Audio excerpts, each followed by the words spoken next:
Hi there, my name is Kim and I'm with Lewis and Clark County Extension with Montana State University. And I am here today, we're going to talk about canning tomatoes.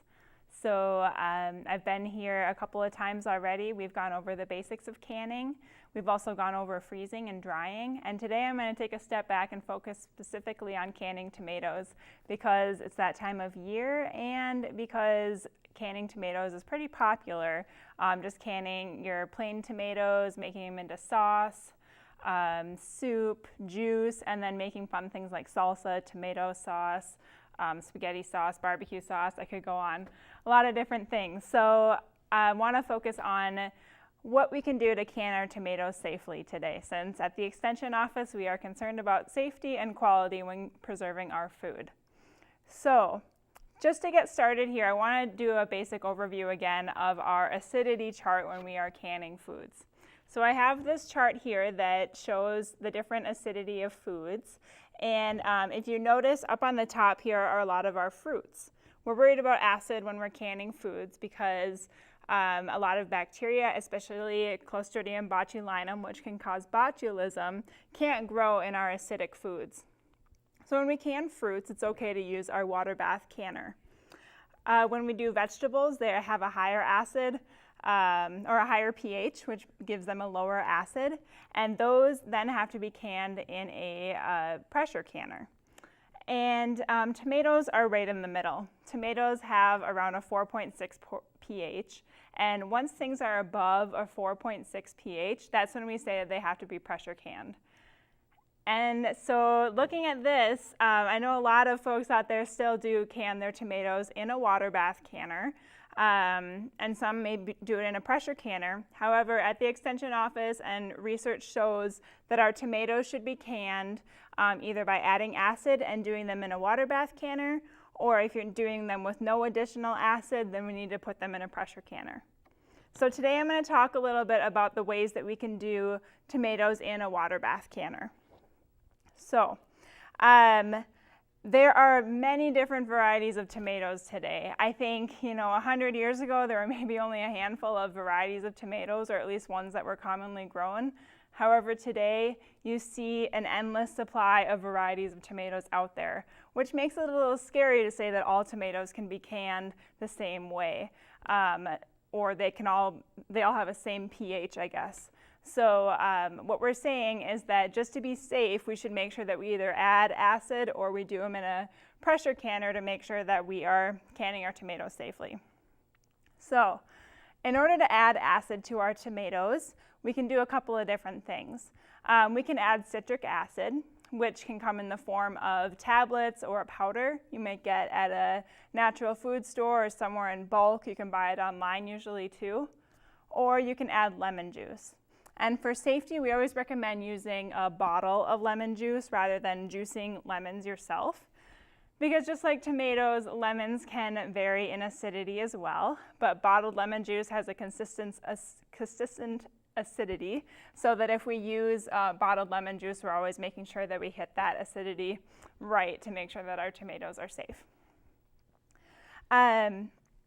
All the time, just like when we are canning other things, make sure that you're using a research-based recipe. So a couple of resources I've shared in the past, and I'll share again today.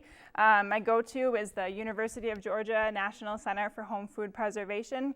They have a wonderful website if you just type into Google National Center for Home Food Preservation, or you can check out their book.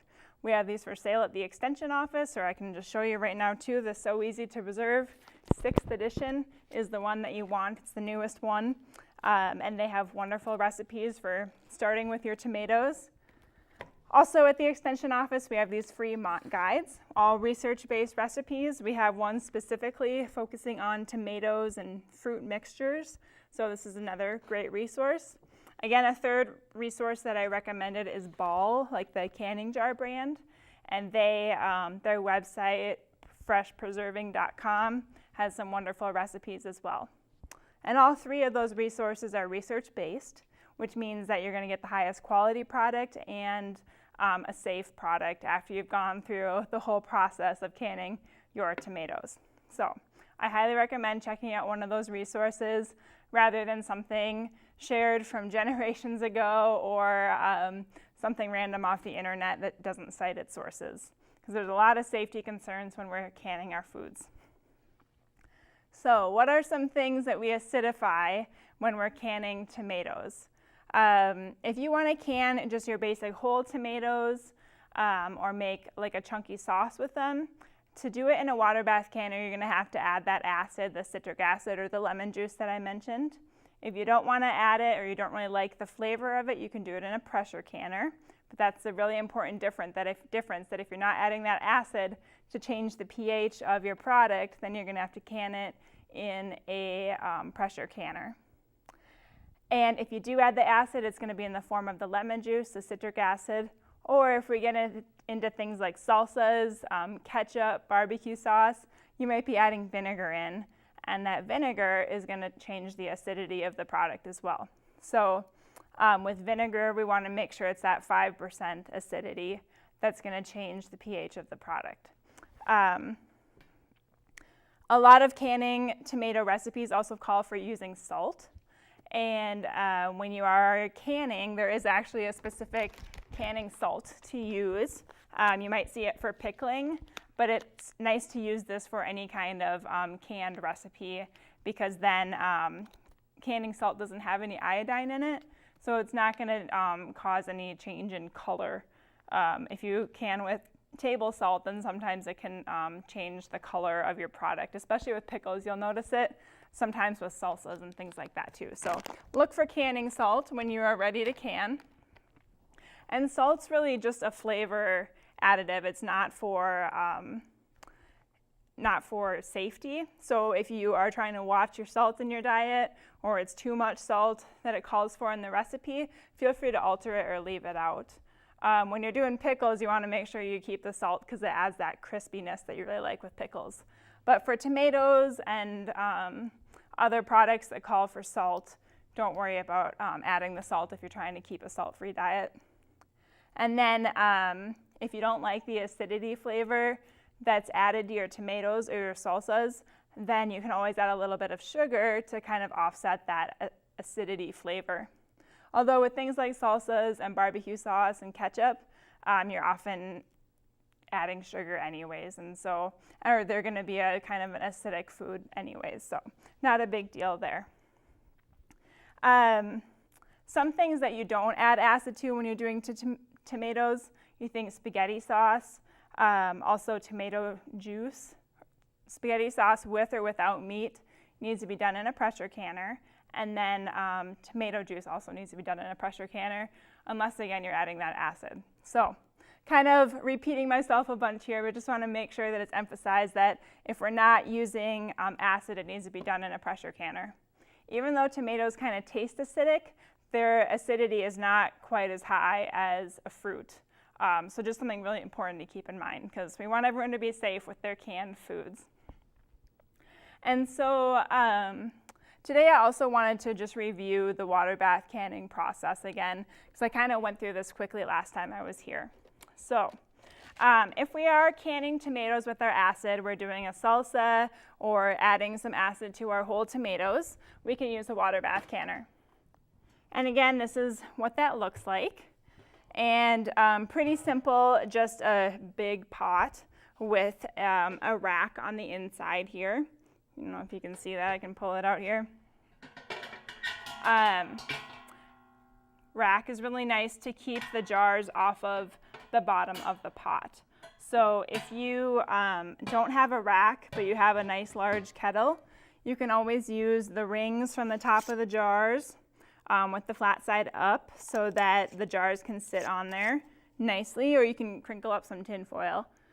But you always want to make sure you have something keeping the bottom of the jars from the top of the heating element so that they're not directly touching that, because that can cause breakage or your jars to go weak. So water bath canning is pretty simple because it doesn't involve a big pressure canner, which can, I know, be a little scary and intimidating at first. But doing water bath canning, what you do while you're filling up your jars, try to fill your kettle up with water and get it hot so that it's going to be ready to go when your jars are ready. And then what we do after we've made our mixture of salsa, spaghetti sauce, well, spaghetti sauce you'd be doing in a pressure canner, salsa, barbecue sauce, anything like that, what we'll do is all parts, or most common canning jars are going to have these two-piece lids. And there's a few other varieties out there, but this is kind of the most common one you see. What's nice about these, there's these flat lids with the little sealing ring on there, and that's what holds the lid in place, or makes the seal on the jar. And then there's also the ring that holds the lid down. So once we've filled up our jar, we want to check the headspace, and this is a headspace tool again. It has a little part on the bottom that can be first used to remove air bubbles once we've filled up our jar. The second part is the headspace tool. Each of these little notches is 1/4 of an inch. So we would put this on the edge of our jar, spin around. Headspace is really important. If you're using a research-based recipe, it's going to tell you how much headspace to have. And if we have the correct headspace, then we can go ahead and wipe off the outside of our jar. This is really important because if any food is left on the outside of the jar on the ring here, on the top of the lid, it's not going to be very easy for the seal to be made. So there's also a little tool called a magnetic wand. Once your jar is clean, you can leave this on the top and spin down your lid. Again, your lid should only be about fingertip tight. So when you're putting it on, stop as soon as you start to feel resistance. And then a jar lifter is always really handy to put it in the hot water. So as you place your jars in a water bath canner, you should try and leave about 1 inch space around the jars. And then water will circulate under there because you have a rack. Water will circulate all around the jar. And then you should also make sure that once all your jars are in there, you have about 1 inch above the top of the lid of water as well. So I like to keep like a boiling water kettle off to the side in case I don't have enough water in my pot here, because I don't want to wait for water to boil while everything is in there ready to go. So once I have all my jars in and the water is above all of the jars by 1 inch, then I crank up the heat, wait for it to boil, place the lid on. Once it's at boiling, that's when you can start your timer. So, and it has to be at a consistent boil. And once that time is up, so let's say I had to process something for 25 minutes, I would have to wait for the 25 minutes to pass, rolling boil the whole time. So you want to stay relatively close to your stove and make sure it's still boiling. And then once it's done, after that 25 minutes is up, you can turn off the timer or turn off the heat and wait for 5 minutes, let things kind of settle down. And when you take off your lid, make sure you use some pot holders. Everything's going to be really hot. Lift it away from you so that steam goes away from your face. And then we again take our jars out with the jar lifter. Something that I didn't mention before that's really important is that before the seal is made, you really need to lift the jars straight up and then straight down, because any kind of juicy product could get up underneath that lid, which isn't very good to make a good seal. Try to avoid touching the middle of the jar here while it's hot. You're going to wait and listen for all those seals to be made on their own and not from you touching them. Because if you touch it, it could make a false seal, which could mean that it's not good. So after jars have sat for 24 hours, you should try and find a spot where you're going to set your jars right after you take them out of the canner, where they can sit for 24 hours undisturbed. And after that time, go around and see if all the seals are made. If it pops down, then it's not good. If it is popped down, then it's fine. If your seal hasn't been made, you can just put that jar in the fridge and use that one first. Or if you want to reprocess it, if you've caught it within 24 hours after processing, you can do that too, but sometimes it might be kind of an undesirable texture if you process things too long. So I usually just put it in the fridge, but you're welcome to process things again too. So after we take our jars out and they have been sitting for 24 hours, you actually remove this ring band. you wipe around the edge of the jar. Don't forget to label it and then store it. You notice, like with my salsa up here, I have kept the ring band off. The seal is still good, and that tells me that it's still good to eat. If I would have kept the ring band on and didn't notice if this was moving or not, it could have gone bad without me noticing. Also, it's nice just to keep a nice clean and dry surface underneath the lid here. So I recommend storing without the ring bands on. So that's just a really basic overview again of water bath canning. But specifically with tomatoes, there are a couple of other tips. I know the last frost of the garden season can kind of sneak up on us, and it's really important that we don't can tomatoes from frost-killed vines. So if you didn't realize it was going to frost that night and all your tomatoes plants died, we recommend not to can the tomatoes from those vines because they're more likely to have bacteria in them. However, if you really want to, we recommend trying to harvest them first thing in the morning after the vines have been killed off and then processing them that day, which I know can be kind of stressful. It's a busy time of year. You can always freeze your tomatoes too. There's recipes for that out there as well if you can't quite get them canned in time. Also, if you have green tomatoes or you grow like tomatillos, you can substitute those in for tomatoes, just making sure that you're still adding acid to your recipe. So green tomatoes and tomatillos are going to be a little bit higher in acid, but still make sure you follow the recipe as written. Don't try and substitute out a certain amount of acid. And also another thing, I know we all have our favorite salsa recipes and spaghetti sauce recipes and things like that, but make sure that you are following a tested recipe.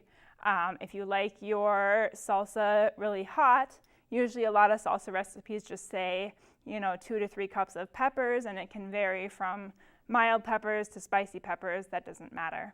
But if you like some things, like you want to add corn to your salsa or different vegetables that it doesn't call for, you can always add those after you have opened the jar too.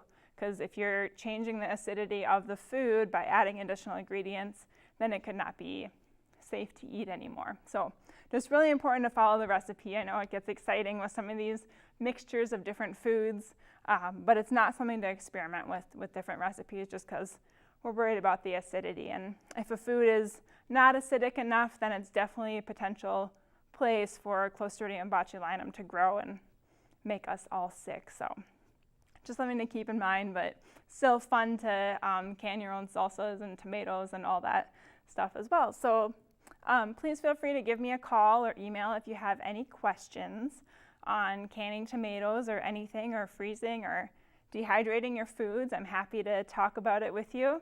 And thank you very much.